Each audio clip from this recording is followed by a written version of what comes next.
अध्याय 22. वांझ म्हैस दुभती झाली. श्रीगणेशाय नमः. नामधारक सिद्धयोग्याला म्हणाला, हे मुने, तुमच्या मुखातून गुरुचरित्र ऐकायला मिळणे हे केवढे भाग्य. तुम्ही मला भेटलात, मी धन्य झालो. तुमच्या कृपाप्रसादाने मला परमार्थाविषयी रुची निर्माण झाली आहे. मला तुम्ही श्रीगुरू नृसिंह सरस्वती स्वामी महाराज गाणगापुरास आल्याचे सांगितलेत, कृपया तेथील वृत्तांत सांगा. सिद्धांनी पुढील कथा सांगण्यास सुरुवात केली. गाणगापूर येथे भीमा व अमृजा यांचा संगम आहे. हे स्थान अतिशय पवित्र असून तेथे 8 तीर्थे आहेत. श्रीगुरू तेथे गुप्तरूपाने राहिले होते. ते संगमावरील रानात वास्तव्य करायचे आणि मध्यान्ह समयी गाणगापुरात भिक्षेसाठी जायचे. त्यावेळी तेथे ब्राह्मणांची 100 घरे होती. ते सर्व ब्राह्मण सुखवस्तू होते. तेथे एक दरिद्री ब्राह्मण आपल्या पत्नीसह राहत होता. त्याच्यापाशी एक वृद्ध आणि वांझ म्हैस होती. तिचा उपयोग नदीकाठच्या मळ्यात खारी माती वाहून नेण्यासाठी केला जात असे. त्याबद्दल तिच्या मालकाला भाडे दिले जाई. श्रीगुरू त्याच ब्राह्मणाकडे नित्यनेमाने भिक्षेसाठी जात असत. ते पाहून लोक हसायचे. त्यांची निंदा करीत म्हणायचे, या यतीला काही तारतम्यच नाही. आमच्या घरी रोज विविध प्रकारचे ताजे अन्न शिजते. आमच्याकडून उत्तम भिक्षा मिळण्याची शक्यता असूनही हा त्या भिकारड्याकडेच जातो. याला काय म्हणावे. तो ब्राह्मण गरीब असला तरी सात्विक वृत्तीचा आणि भाविक होता.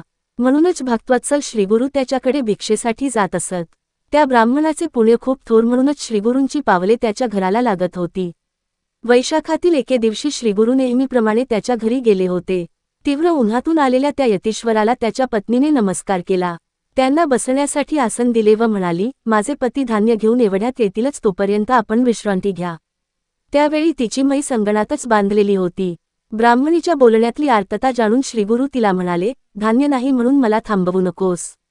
भिक्षा म्हणून या म्हशीचे दूध दिलेस तरी चालेल. तेव्हा ब्राह्मणी म्हणाली, महाराज, ही म्हैस वांझ आणि म्हातारी आहे. तिने कधीही दूध दिले नाही.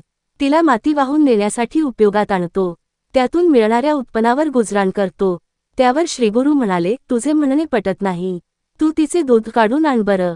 ती ब्राह्मणी एक काष्ठपात्र घेऊन त्या म्हशीचे दूध काढण्यासाठी गेली. तिचे आचळ पाण्याने स्वच्छ धुवून ती दूध काढू लागली.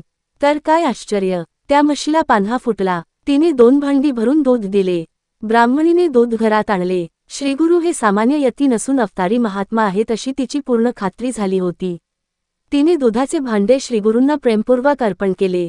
ते दूध प्राशन करून संतुष्ट झालेले श्रीगुरू तिला आशीर्वाद देताना म्हणाले, तुझ्या घरी लक्ष्मी अखंड वास करील. तुझी मुले व नातवंडे सुखात आनंदात राहतील.